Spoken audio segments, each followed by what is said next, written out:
사랑하는 성도 여러분, 오늘은 하나님께서 우리에게 맡기신 귀한 보물, 우리의 다음 세대인 어린이들을 축복하는 주일, 바로 어린이 주일입니다. 우리가 함께 예배드린 이 자리에도 귀엽고 맑은 눈망울을 가진 우리 은서가 저기 뒤에 있습니다. 어린이 예배를 아주 신실하게 잘 드리고 선물도 잘 받았습니다. 너무 사랑스럽습니다. 은서는 단순히 자라나는 존재가 아니라 하나님 나라의 일원입니다. 예수님께서 품으시고 기뻐하시는 귀한 존재입니다. 어제도 제 손주들을 봤는데 얼마나 사랑스러운지 모릅니다. 눈에 밟힙니다. 한번 보고 오면 좀 아리를 합니다. 마음 아리를.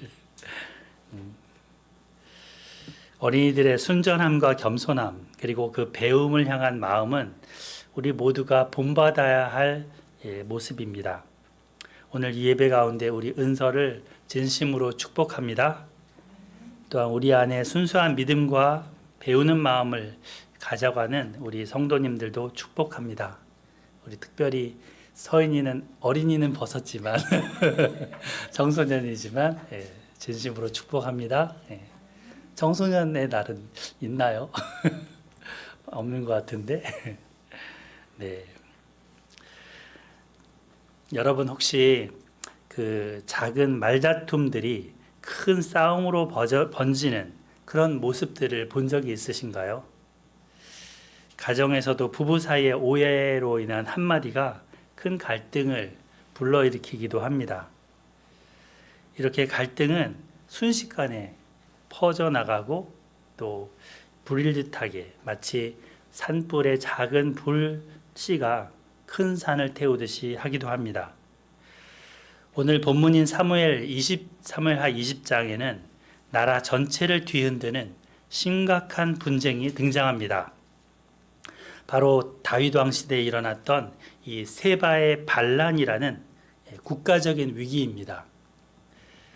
분량은 사실은 작습니다. 압살롬의 반란에 비해서는. 하지만 이것도 압살롬의 반란에 못지않는 반란이고 큰 위기였습니다. 반역자 세바의 한마디 선동으로 이스라엘의 큰 분열이 일어났습니다. 지난 우리 19장에서 마지막 부분에 유다 지파와 이스라엘 간의 이런 여러 갈등 섞인 말들이 언쟁이 오간 것을 보았었습니다. 그 이후로 일어난 반란이죠.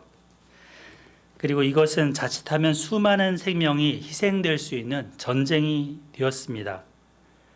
하지만 이 위기의 가운데 한 여인이 나타납니다. 지혜로운 중재자로 나타나서 이 불씨를 꺼버리고 이 불길을 막습니다. 그리고 놀라운 반전이 일어납니다. 이 지혜로운 한 여인의 이야기를 한번 살펴보겠습니다. 그래서 제목을 제가 이렇게 잡았습니다. 지혜로운 중재자가 세우는 평화. 같이 읽어볼까요? 시작. 지혜로운 중재자가 세우는 평화. 네, 우리 모두 지혜로운 중재자가 되봅시다. 네, 어떻게 이렇게 될 수 있는지 배워봅시다. 압살롬의 반란이 간신히 진압된 후였기 때문에 나라 분위기는 어수선하고 뒤숭숭했습니다. 1절 말씀을 우리 양정훈 집사님 읽어주실까요? 1절, 20장 1절. 마침 거기에 부장대 하나가 있으니 그의 이름은 세바인데 베냐민 사람 비그리의 아들이었더라. 그가 나팔을 불며 이르되 우리는 다윗과 나는 분깃이 없으며 이새의 아들에게서 받을 유산이 우리에게 없도다. 이스라엘아 각각 장막으로 돌아가라 하네. 네, 감사합니다. 여기 다윗이라고 하고 이새의 아들이라고 하면서 왕이라는 말은 전혀 안 하죠. 다윗을 왕으로 인정하지 않고 이 비그리의 아들 세바란 사람은 다윗에게 반란을 일으킵니다. 나팔을 불죠. 나팔을 불면서 하게 되는데 잠시만요. 이런 모습일 겁니다. 선동을 합니다. 이스라엘아 각각 장막으로 돌아가라. 다윗을 따를 필요 없다 하는 거죠. 이 세바의 반란 호소는 순식간에 북이스라엘 사람들의 마음을 사로잡았습니다. 2절을 우리 이은영 권사님 한번 읽어주실까요? 이에 온 이스라엘 사람들이 다윗 따르기를 그치고 올라가 비그리의 아들 세바를 따르라. 유다 사람들은 그들의 왕과 합하여 요단에서 예루살렘까지 따르니라. 네, 감사합니다. 이 세바의 한마디 선동, 그 선포에 온 이스라엘 사람들의 마음이 흔들렸습니다. 많은 사람들이 다윗 따르기를 그쳤다고 했습니다. 그리고 세바를 따르게 되었습니다. 단지 유다 사람들만 이 다윗 왕과 함께 하는 것이니까 그 요단강에서부터 예루살렘 영역만 다윗의 통치에 있게 되었습니다. 작은 불씨 같은 그런 분열이 걷잡을 수 없이 이렇게 번져나갑니다. 다윗은 이 압살롬의 반란을 간신히 이렇게 진압하고 이제 왕권을 되찾고 돌아오고 있는데 나라가 어떻게 되는 거예요? 둘로 아니 10대 2로 쪼개질 그런 위기에 처한 것입니다. 3절을 보면 다윗이 예루살렘에 돌아오자마자 궁중에 아주 슬픈 후유증이 있습니다. 그것을 처리하는 내용들이 나옵니다. 다윗은 이 일로 인해서 아들 압살롬의 반역이 남긴 씻을 수 없는 상처를 보고 괴로워했습니다. 반란은 이렇게 죄 없는 이들한테도 깊은 상처를 남겼습니다. 여인들이 후궁들이 남편과 같은 다윗과 함께하지 못한 채 평생 과부로 보냈다 했습니다. 이런 상황에서 세바의 반란 소식이 전해졌기 때문에 다윗의 마음은 몹시 다급하고 착잡했을 것입니다. 이 다윗 왕이 즉시 군대 장관 아마샤를 부릅니다. 그에게 명령을 내리죠. 3일 내로 유다 사람을 온 큰 소리로 불러 모으라. 지금 기한을 주고 명령을 내렸습니다. 아마샤가 지금 지휘권을 갖게 됐습니다. 근데 아마샤가 갑자기 지휘권을 받으면서 요 장면이 앞에 나왔었죠. 압살롬 그 반란 이후에 다윗이 아마샤를 군대 장관으로 세우는 부분. 근데 아직까지는 이 군 장악력이 그에게 잘 없었던 듯 싶습니다. 어쩌면 요압을 비롯한 그 기존 군 지휘부가 비협조적이었을 수도 있습니다. 굉장히 급한 상황인데 아마샤는 이 처리를 잘 못한 상태로 3일을 보냅니다. 그래서 다윗은 아마샤 대신에 아비새를 시킵니다. 거기 3절을 우리 이동우 집사님 읽어주실까요? 20장 3절 4절 예. 왕이 아마사에게 이르되 너는 나를 위하여 3일 내로 유다 사람을 큰 소리로 불러 모으고 너도 여기 있으라 하니라. 네, 그 다음에 5절 6절도 좀 읽어주세요. 아마사가 유다 사람을 모으러 가더니 왕이 정한 길에 주체되니 다윗이 이에 아비새에게 이르되 이제 비그리의 아들 세바가 압살롬보다 우리를 더 헤아리니 너는 내 주의 부하들을 데리고 그의 뒤를 쫓아가 그가 견고한 성읍에 들어가 우리들을 피할까 염려하노라. 네, 감사합니다. 지금 그리고 나서 이제 7절부터 10절까지에서는 이 과정 중에 벌어지는 이 압살롬이 아마샤를 죽이는 사건입니다. 이전에 다윗의 명령을 받아서 전쟁에 앞장서서 싸웠던 사람, 그는 요압이었죠. 요압이었습니다. 그러나 다윗은 아들 압살롬을 살해했던 이 요압을 신뢰하지 못했습니다. 그리고 자기중심적이고 감정적인 것을 인해서 크게 실망했습니다. 거기다가 아들의 죽음에 슬퍼하면서 올 때 요압이 다윗한테 막 푸시했죠. 그죠? 신하들 앞으로 나와서 왕의 행세를 해달라고. 이 이후로 다윗은 요압을 멀리하게 됐습니다. 자, 그런데 7절에 보면 이제 아비새한테 시켰지만 7절에 보면 뭐라고 나오냐면 요압을 따르는 자들과 이렇게 나옵니다. 요압을 따르는 자들과 그렛 사람, 블렛 사람들과 모든 용사들이 다 아비새를 따랐다. 예. 이 표현이 눈길을 끌죠. 그러니까 여전히 요압의 영향력에 있는 그 정예군들이 함께 움직였습니다. 다윗이 통제하려고 요압을 해도 이미 군대 내에서 요압의 입지는 건재했습니다. 또 요압 자신도 가만히 있을 인물이 아니죠.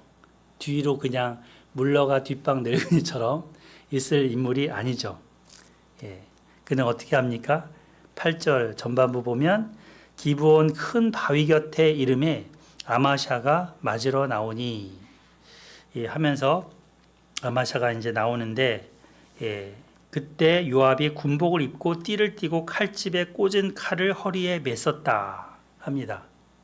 예, 개인적으로 아마샤를 만납니다. 그리고는 이제 아마샤가 뒤따라 이렇게 왔는데 늦었지만 합류했는데 이 요압이 어떻게 합니까? 그가 나아갈 때 칼이 빠져 떨어졌더라. 예, 뭔가 이렇게 칼을 차고 있는데 칼집에서 칼이 떨어졌다는 거예요, 바닥에. 예. 근데 이제 그 칼을 줍는 척 하면서 이제 그 칼로 아마샤를 죽이는 거죠. 근데 그 장면이 좀 생생하게 나옵니다. 9절, 10절. 우리 한나 사모님이 8절 후반부부터 10절까지 읽어주실까요? 그때부터. 그때 요압이 군복을 입고 띠를 띠고 칼집에 꽂은 칼을 허리에 맸는데 그가 나아갈 때 칼이 빠져 떨어졌더라. 요압이 아마사에게 이르되 내 형은 평안하냐 하며 오른손으로 아마사의 수염을 잡고 그와 입을 맞추려 하는 체함에 아마사가 요압의 손에 있는 칼은 주의하지 아니한지라. 요압이 칼로 그의 배를 찌르매 그의 창자가 땅에 쏟아지니 그를 다시 치지 아니하여도 죽으니라. 네, 순간적으로 아주 예상치 못한 비극이 벌어졌습니다. 요압이 아마사를 살해하는 사건이죠. 이거를 아주 극적으로 묘사하고 있는데 전투복을 입고 허리에 칼집에 꽂힌 칼이 있는데 그것이 이제 떨어질 때 그것을 일부러 흘리는 척하면 했던 거죠. 그리고 줍는 척하면서 다가가서 죽입니다. 손에는 그 칼이 있었지만 아마샤는 그거를 눈치채지 못한 거죠. 이 인사할 때 여기 보면 내 형은 평안하냐 이렇게 물어보죠. 예, 요압보다 아마샤가 나이가 많은 형이었던 듯 싶습니다. 근데 이 관계가 뭐냐면 사촌간이에요. 그러니까 엄마가 서로 이렇게 다른 그 아들들인데 다윗에게 있어서는 조카뻘들인 거죠. 다윗의 누나들의 아들들. 이해되시죠? 그런 사촌간인데 이런 살인을 하게 됩니다. 아마샤는 전혀 경계하지 않았었습니다. 다정한 음성과 눈빛에 속았습니다. 방심했고 그 순간에 이제 단검에 찔려서 죽습니다. 방어할 틈도 없었고 치명상을 입었습니다. 요압은 자기 권력을 되찾기 위해서라면 피도 눈물도 없는 자였습니다. 그는 앞서 압살롬의 반란이 끝난 다음에 자기 군권을 잃어버리게 되자 기회를 노리고 있다가 서슴없이 이 아마샤를 죽여버립니다. 그리고 이 과정에도 거짓으로 인사를 하는 거죠. 평안하냐 이러면서 속임수까지 씁니다. 칼을 떨어뜨리는 척하면서. 요압은 이렇게 살인을 그동안도 많이 지어왔습니다. 앞서서는 아브넬을 죽이기도 했었고 압살롬을 죽이기도 했습니다. 이제는 아마샤를 죽입니다. 이 사람은 왕의 명령보다 자기 위치, 자기의 권력이 더 중요했습니다. 다윗이 아마샤를 군사령관으로 세운 그 결정을 인정하지 않았습니다. 아예 아마샤를 없애버림으로써 다시금 자기가 그 자리를 차지하려고 합니다. 그리고는 그가 죽자 이제 동생 아비새하고 같이 세바 추격전을 하는 거죠. 이 사적인 일이 끝났다 생각하고 이제 반란 자 세바를 잡으려고 뒤쫓아갑니다. 11절을 우리 오은영 집사님 11절 읽어주실까요? 요압의 청년 중 하나가 아마사 붙어서 이르되 요압을 통한 자가 누구이며 요압을 따라 다윗을 위하는 자는 누구냐 하니 네, 이 병사, 이 청년 중 한 사람은 요압의 이 쿠데타를 순간적으로 정당화시켜 줍니다. 부대의 사기를 그냥 다 잡으려고 하는 거죠. 지금 사령관이 갑자기 죽었잖아요. 자기들의 사령관이. 그러면 군대의 어떤 질서나 여러 가지 어려움이 일어나고 또 혼란스럽게 됩니다. 근데 이제는 실질적인 지휘관을 누구라고 세우는 거예요? 요압이다. 그런 거죠. 요압을 따라야 된다. 요압을 따르는 자가 다윗을 위하는 자다. 이렇게 선포합니다. 그리고 12절 보면 아마샤가 길 가운데 피 속에 놓여 있는지라 그 청년이 모든 백성이 서 있는 것을 보고 아마샤를 큰 길에서부터 밭으로 옮겼으나 거기에 이르는 자도 다 멈추어 서는 것을 보고 옷을 그 위에 덮으니라. 이 청년의 이름이 안 나오는데 이 사람은 요압을 따르는 자들 중에 처음에 따르는 자 중에 한 사람이었을 것으로 추정이 됩니다. 그래서 요압 편에서 어찌든지 백성들이 같이 마음을 합하도록 하기 위해서 시체 처리를 합니다. 병사들은 큰 충격을 받았죠. 조금 전까지만 해도 자기들을 이끌던 그 사령관이 싸늘한 시체가 되었으니까요. 모두 행군을 멈추고 그 끔찍한 시신을 쳐다보고 있었습니다. 그런데 이 청년이 이 모든 것을 처리하면서 그 시신을 가리고 옷으로 가리고 덮었죠. 참 우리 사회도 보면 혼란의 와중에 있습니다. 연속적인 정부 인사에 대한 야당의 탄핵 사태가 작년에 계속 이어졌었고 12월 3일 계엄이 선포됐었습니다. 또 작년 말 무안공항 비행기 사고로 인해서 집단적으로 수백만에 이르는 사람들이 죽임을 당했습니다. 그 이후에 또 대통령 체포, 이후에 헌재 대통령 파면, 그러다가 또 최근에 남부지방의 커다란 산불로 인해서 많은 인명과 재산이 피해를 보는 사건과 사고들이 주마등처럼 지나갔습니다. 많은 이들의 그 죽음이 있었고 이러한 것들을 슬퍼할 겨를도 없이 시간은 흘러갑니다. 시체가 있는데 옷으로 덮고 그냥 앞으로 행군해 나가는 그것에 바쁜 모습입니다. 13절 보겠습니다. 아마샤가 큰 길에서 옮겨가매 사람들이 다 요압을 따라 비그리의 아들 세바를 뒤쫓아 가니라. 요압은 이 지휘권을 완전히 접수하고 북쪽으로 질주합니다. 이 끔찍한 사건은 다윗 왕국 내부의 문제를 적나라하게 보여주고 있습니다. 외부로는 세바의 반역을 진압하려고 하지만 내부로는 권력 다툼과 피비린 내나는 그 숙청이 벌어지고 있는 모습입니다. 왕의 명령 따위는 아랑곳하지 않는 그 군사령부 내부의 모습들. 다윗의 통치력은 극히 약화된 모습들을 보여줍니다. 요압은 자기는 왕이 아닌데도 왕처럼 지금 행세합니다. 왕의 부하로 순종하지도 않으면서 멋대로 권력자로 행세합니다. 후에 다윗은 이 일을 나중에 물었을까요? 요압에게 물었을까요? 알아보았을까요? 알았겠죠. 그런데 아마샤를 살해한 것에 대해서 어떠한 처벌도 요압에게 했다는 기록이 없습니다. 다윗은 더 이상 요압을 통제할 힘이 없다는 것을 보여줍니다. 요압의 배신과 살인이 우리에게 몇 가지 교훈과 경각심을 줍니다. 악한 수단으로 얻는 성공, 이것은 어떤 것인가를 보여주는 거죠. 결국은 그 자신도 화를 갖게 됩니다. 화를 얻게 됩니다. 당장은 사령관의 윗지를 다시 가지게 됐을 수 있지만 그 잔혹함은 끝까지 정당화를 가져오지는 못했습니다.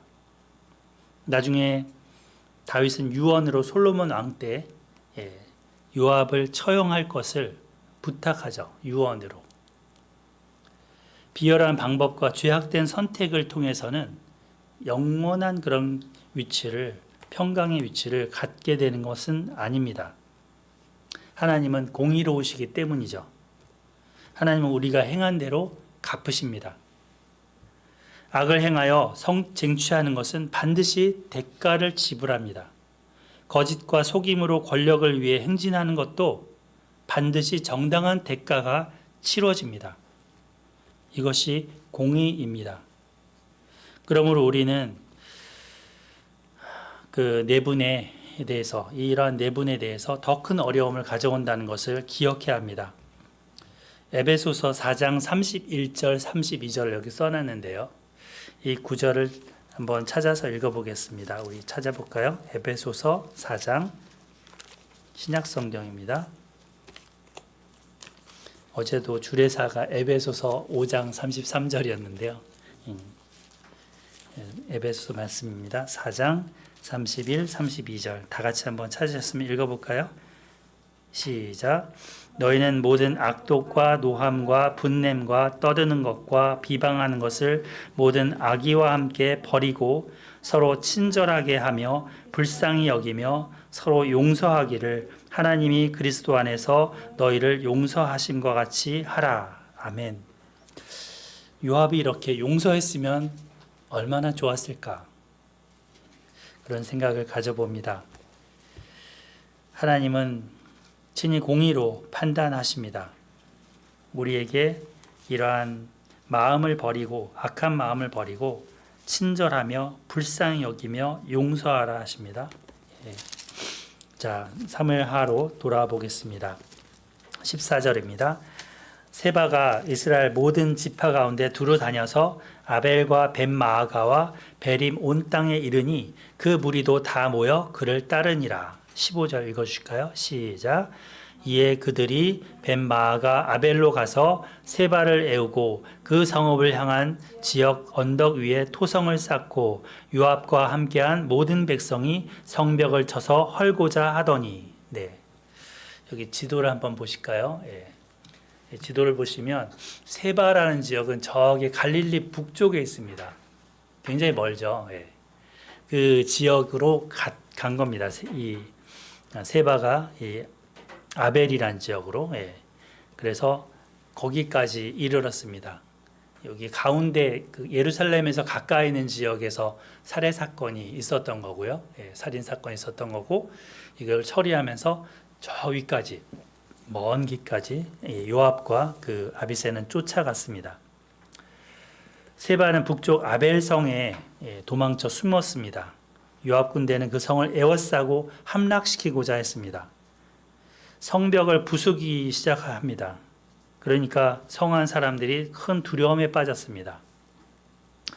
여기 토성을 쌓았다. 그리고 성벽을 쳐서 헐고자 했다.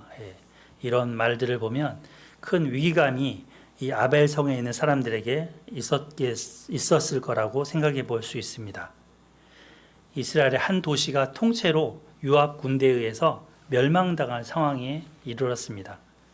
16절 우리 지혜로운 여인 양정훈 집사님 한번 읽어주실까요? 16절 시작. 그 성읍에서 지혜로운 여인 한 사람이 외쳐 이르되 들을지어다 청하건대 너희는 요압에게 이르기를 이리로 가까이 오라 내가 내게 말하라 하노라 한다 하라. 네, 감사합니다. 한 지혜로운 여인이 나타났다고 하죠. 그녀가 외칩니다. 사령관 요압을 찾습니다. 들을지어다. 이 여인은 담대하고도 지혜로운 말로 상황을 중재하고자 했습니다. 17절을 보면 요압이 그 여인에게 가까이 갑니다. 이 여인이 이어서 말을 하죠. 당신 요압입니까? 그렇다. 여종의 말을 들으소서. 내가 들으리라. 그러면서 18절 19절에 보면 또 여인이 이제 본론으로 이야기를 합니다. 예. 우리 또 지혜로운 여인 우리 이은영 권사님 18, 19절 읽어주실까요? 여인이 말하여 이르되 옛 사람들이 흔히 말하기를 아들에게 가서 누울 것이라 하고 그 일을 끝내었나이다. 나는 이스라엘을 합평하고 충성된 자 중 하나이거늘 당신이 이스라엘 가운데 어머니 같은 성을 멸하고자 하시는도다. 어찌하여 당신이 여호와의 기업을 삼키고자 하시나이까 하니. 네, 감사합니다. 여인은 요압의 분노를 가라앉힙니다. 그리고 그의 이성을 깨우는 지혜로운 호소를 합니다. 그러니까 요압이 이제 대답하죠. 예. 우리 이동호 집사님 요압처럼 한번 읽어주실까요? 20절, 21절. 여러분 대답하여되 그렇다고 그렇지 아니하다. 그렇다고 그렇지 않아. 삼키거나 멸하거나 하려 하면 그 일이 그러한 것이 아닙니다. 에브라임 산지 사람 비그리의 아들 그의 이름을 세바라는 자가 손을 들어 왕 다윗을 대적하였나니 너희가 그만 내주면 내가 이 성벽에서 떠나가리라. 네, 감사합니다. 너희가 그 사람만 내주면 내가 이 성벽에서 떠나갈 것이다. 세바만 내어다오. 이렇게 요청을 하죠. 성 전체를 멸망시키려고 하는 것은 아니다. 이에 여인이 요압에게 대답합니다. 그의 머리를 성벽에서 당신에게 내 던질 것입니다. 그리고는 들어가서 성 안에 있는 백성들을 설득합니다. 이 부분에도 보면 이에 여인이 그의 지혜를 가지고 라고 써 있습니다. 거기 밑줄 그어보세요. 그의 지혜를 가지고. 처음에 16절에도 지혜로운 여인 한 사람이라면서 지혜라는 부분을 강조했고 여기 22절에도 지혜라는 부분을 강조하고 있습니다. 그리고 19절에서는 이 여인의 정체성이 나오는데 화평하고 충성된 자라는 정체성이 나옵니다. 자기 스스로를 그렇게 여기는 것이지만요. 그래서 이 지혜로운 여인은 백성들을 지혜로 설득합니다. 세바를 처단하게 하고 그의 머리를 성 밖으로 던져서 요압으로 하여금 철수하도록 하게 합니다. 아벨성의 파괴를 면하면서 많은 생명이 구원을 받는 그 일을 이 한 여인, 이 연약한 한 여인이 해냅니다. 지혜로운 말로 해냅니다. 나라를 뒤흔들었던 그 큰 반란, 다윗도 어찌할 수 없었던 그 큰 반란이 한 지혜로운 여인의 지혜로운 말로 중재 한마디로 끝이 났습니다. 이 이야기는 오늘을 사는 우리에게도 큰 교훈을 줍니다. 갈등과 위기의 순간에 필요한 건 무엇이다? 지혜다라는 것입니다. 지혜로운 말이라는 것입니다. 지혜는 공동체를 살립니다. 위기에 처한 공동체를 다시금 회복해야 합니다. 가정과 교회와 이 사회에 지혜로운 중재자가 절대적으로 필요합니다. 공동체를 살리는 사람은 세바 같은 사람도 아니고 요압 같은 사람도 아닙니다. 세바처럼 다툼을 부추기는 사람이 아니라 요압처럼 자기의 욕심을 위해서 야심을 위해서 행하는 사람이 아니라 화평을 이루는 이 지혜로운 여인입니다. 한 공동체를 무너뜨리는 데에는 불과 많은 사람이 필요하지 않습니다. 한 사람의 그러한 말, 그것이 충분할 때가 있습니다. 세바 한 사람의 반역이 온 나라를 들쑤어 놨는데요. 또 요압의 그런 개인적인 야심이 어려움을 더 갖게 했었는데요. 이 한 여인이 이 어려움을 다 해결하게 돕습니다. 한 왕국, 다윗의 왕국이 깨어지고 상처를 입고 혼란에 빠졌었지만 이제 다시금 마무리가 됩니다. 그리고 아벨성이 살아남게 됩니다. 예수님께서는 그 팔복의 말씀에 그런 구절이 있죠. 화평케 하는 자는 복이 있나니 그들이 누구다? 하나님의 아들이라 하나님의 딸이라 일컬음을 받을 것이다. 갈등의 불씨를 잠재우고 화해의 불씨로 밝혀주는 사람이야말로 하나님이 기뻐하시는 사람입니다.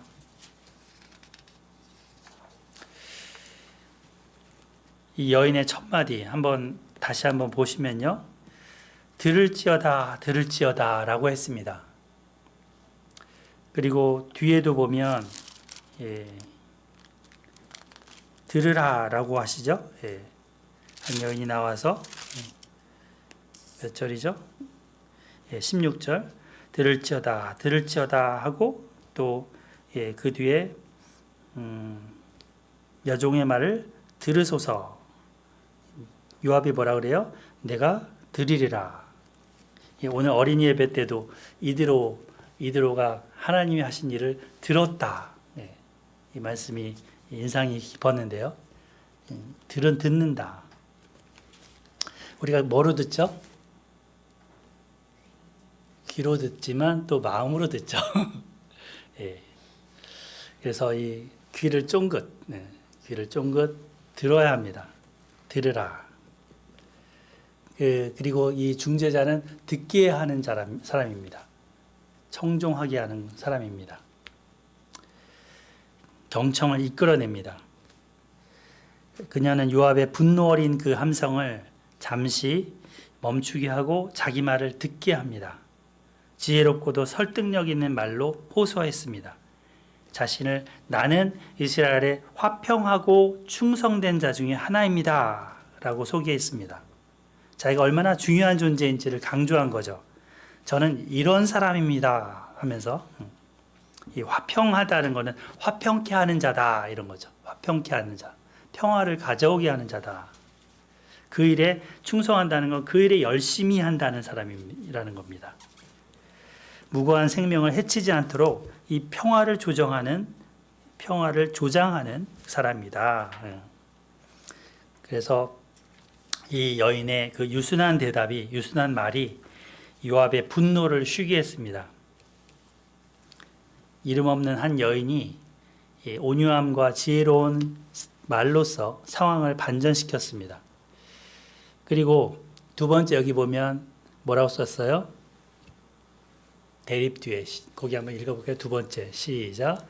대립 뒤에 숨은 근본 문제를 알고 공의로운 해결책을 제시했다. 네. 지금 그 진짜 문제는 이 성이 문제가 아니라 이 성 안에 들어온 반역자 한 사람, 세바 한 사람 문제다. 그러니까 요 한 사람만 제거되면 이 성은 괜찮다라는 거죠. 이 성 전체를 가지고 괜히 어렵게 하지 말라. 이렇게 해서 그 문제를 정확하게 짚어내고 그 문제를 해결하겠다 했습니다. 그래서 성안 주민들로 하여금 이 사람, 이 세바를 처단하게 해서 갈등의 불씨를 없애버린 거죠. 이것이 이 여인의 지혜였습니다. 그리고 세 번째는 또 같이 읽어볼까요? 시작. 공동체를 살리는 방향으로 사람들의 마음을 모으는 것. 네. 공동체가 이렇게 같이 이것을 뭔가 좀 분별할 수 있도록 돕고, 그리고 그냥 좋게 넘어가는 것이 아니라 잘못을 분명하게 파악해서 어떻게 살아날 길을 제시하고 있는 겁니다. 이게 이 여인의 지혜였습니다. 이 아벨성의 여인도 한 사람 세바를 죽이고 온 성을 살리자고 제안했습니다. 그녀 한 사람만 없으면 아마 요압 군대는 성을 무너뜨리고 많은 피를 흘렸을 겁니다. 이 한 여인의 역할이 없었다면요. 하지만 이 여인의 중재로 인해서 공동체는 구원을 얻었고 나라도 안정을 얻게 됐습니다. 이름도 알려지지 않은 한 여인의 지혜로운 말이 이렇게 엄청난 평화의 열매를 맺게 됐습니다. 그런데 이거하고 비슷한 한 사건이 신약 성경에 또 나옵니다. 대제사장 가야바의 중재입니다. 한참 예수라는 인물에 대해서 논란이 막 오고 갔습니다. 사회가 술렁거렸습니다. 그리고 죽은 자 나사로를 살렸다라는 것으로 인해서 상당히 위기감을 많은 사람들이 그 제사장들 가운데 있었습니다. 이때 가야바가 내놓은 말입니다. 한 사람이 백성을 위하여 죽어서 온 민족이 망하지 않게 되는 것이 너에게 유익한 줄을 생각하지 아니하는도다. 그러니까 이 사람의 말은 뭐예요? 예수 한 사람을 죽여서 온 민족을 살리자는 것입니다. 백성들이 예수님을 점점 따르게 되면 로마 제국의 탄압을 받을 수밖에 없다라고 생각했습니다. 그리고 두려워했고 사내들인 공회로 모였을 때 가야바가 이 발언을 했습니다. 예수 한 사람만 죽으면 로마의 관심을 피하고 전체가 우리가 살아남을 수 있다. 정치적인 계산이죠. 그의 의도는 상당히 정치적인 동기와 이기적인 것이었습니다. 예수님의 그 선하심과 순결함을 무시했습니다. 국가의 안정을 이유로 예수님을 희생양으로 한 사람을 죽이면 된다라고 했습니다. 똑같잖아요. 약간 상황은 비슷하지 않아요? 이 지혜로운 한 여인이 아벨성을 살리기 위해서 세바를 죽이자는 것과 이 제사장 가야바가 민족을 살리기 위해서 예수란 인물을 죽이자는 것.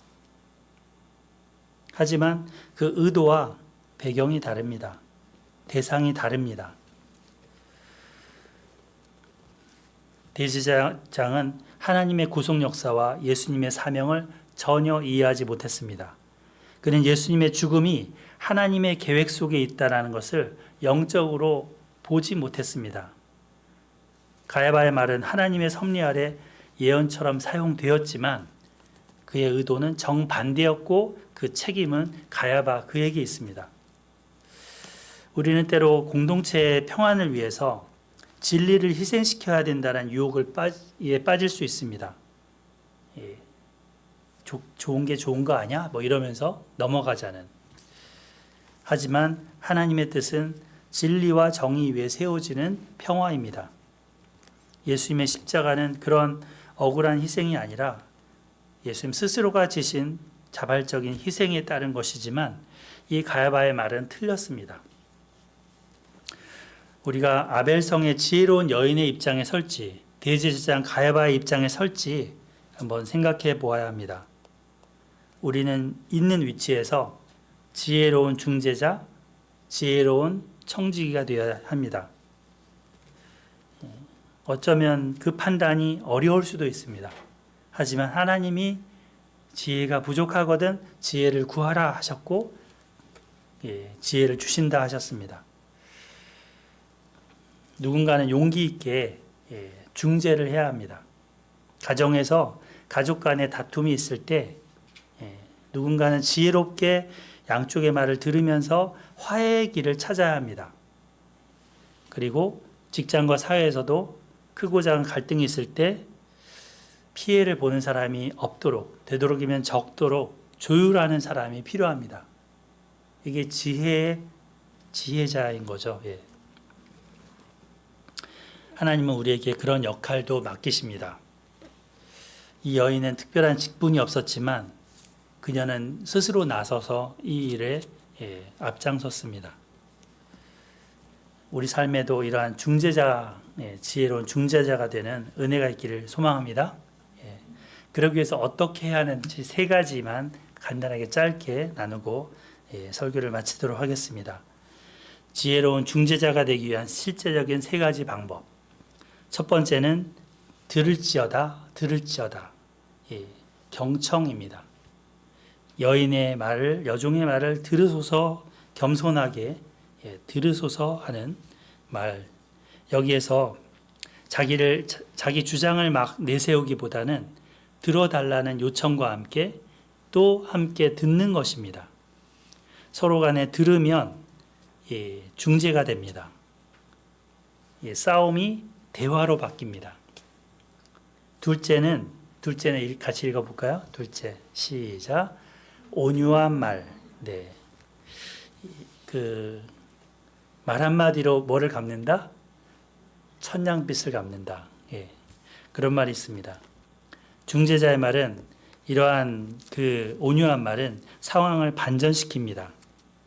막 날카롭게 공격적으로 말하고 비난하는 식으로 말을 하면 듣던 귀도 닫힙니다. 들으려고 했던 마음의 문도 닫힙니다. 하지만 온유한 진실한 말을 하면 귀를 열게 되는 거죠. 그래서 이 여인의 말이 아벨성에 있는 백성들, 사람들의 귀를 열었습니다. 그리고 해결이 됐죠. 세 번째 같이 읽어볼까요? 시작. 기도. 기도입니다. 우리의 지혜만으로는 다 되지 않습니다. 참으로 하나님이 도와주셔야 합니다. 그래서 하나님이 이 성을 도와주시고 지켜주신 것처럼 우리나라에도 하나님이 보호하사 하나님이 도와주셔야 합니다. 갈등의 여러 한복판에서 하나님이 지혜를 주시고 도움을 주셔야 그 문제가 해결됩니다. 우리 주변에 이런 아벨 성과 같은 어려움들이 국가적으로도 또 이 사회에서도 우리 가정 내에서도 보일 수 있습니다. 이러할 때 지혜를 구합시다. 그리고 하나님의 도우심을 구합시다. 그럴 때 하나님이 지혜와 힘을 주시고 문제를 해결해 주실 것입니다. 아멘. 사랑하는 성도님들, 성경에 등장하는 이 지혜로운 여인 어떠신가요? 놀랍지 않습니까? 본받고 싶지 않습니까? 이 지혜로운 여인의 궁극적인 모델이 계십니다. 그분이 예수 그리스도이십니다. 예수님은 화평을 위해서 오셨습니다. 십자가에서 자기 몸을 내어주시면서 화목해 하는 중재자가 되셨습니다. 마지막으로 이 에베소서 말씀인데요. 아까 우리 4장 찾았던 것처럼 한번 찾아볼까요? 에베소서 2장 14절. 에베소서 2장 14절. 우리 서인자매님이 큰 소리로 한번 14, 15절 읽어주실까요? 큰 우리 합평이신지라 둘로 하나를 만나서 원수되어 중간에 막힌 남은 사이를 찌르시고 복주론으로 된 계명의 욕구가 폐하셨으니 이는 이 둘로 자기하기 위해서 한 세 사람이 지어 앞으로 하려 하십니다. 네, 감사합니다. 그는 누구예요? 여기서 그는이 가리키는 사람이 누구예요? 예수 그리스도죠? 예수님은 우리의 화평이십니다. 둘은 뭘까요? 둘은 2장에서는 이방인과 유대인입니다. 그래서 이방인과 유대인을 하나로 만드셨다는 거예요. 원수된 것을 중간에 막힌 담을 허셔서 담이 있으면 서로 못 만나고 서로 화평 악수도 할 수 없잖아요. 그걸 허셨다는 겁니다. 자기 육체로 허물으시고 그리고 계명의 율법도 폐하시고 이방인과 유대인 사이에 있던 벽을 허물어서 하나의 새 사람을 지으셨다. 이제는 교회 공동체는 이러한 분열된 갈등하는 그러한 공동체가 아니라 서로 화평한 공동체, 하나가 되는 공동체가 되게 하셨다는 거죠. 한 사람이 죽으심으로. 예수님이 계시기 때문에 우리에게는 하나님과의 화평도 이루었습니다. 그리고 우리 간에도 서로 화평의 관계를 맺을 수 있습니다. 이 갈등 사회 속에서 우리가 도망치거나 방관하지 않고 평화의 길을 만드는 사람이 됩시다. 아멘. 네. 요압과 같이 자기 욕심을 위해서 살인도 마다하지 않는 그런 길이 아니라 때로는 내가 손해를 보는 것 같더라도 내가 이인자에 설지라도 내 자존심을 내려놓고 양보할 줄 아는 참된 지혜를 발휘합시다. 그리고 오늘은 어린이 주일입니다. 우리가 세우는 그 화평과 중재, 그 삶은 오늘만을 위한 것이 아닙니다. 우리 자라나는 우리 자녀들, 후세대들에게 본이 될 수 있는 길을 마련하는 것입니다. 다음 세대가 신앙 안에서 건강한 공동체를 누릴 수 있도록 하는 터전을 마련하는 것입니다. 그래서 오늘 그런 지혜로운 중재자에 대해서 한번 살펴보았습니다.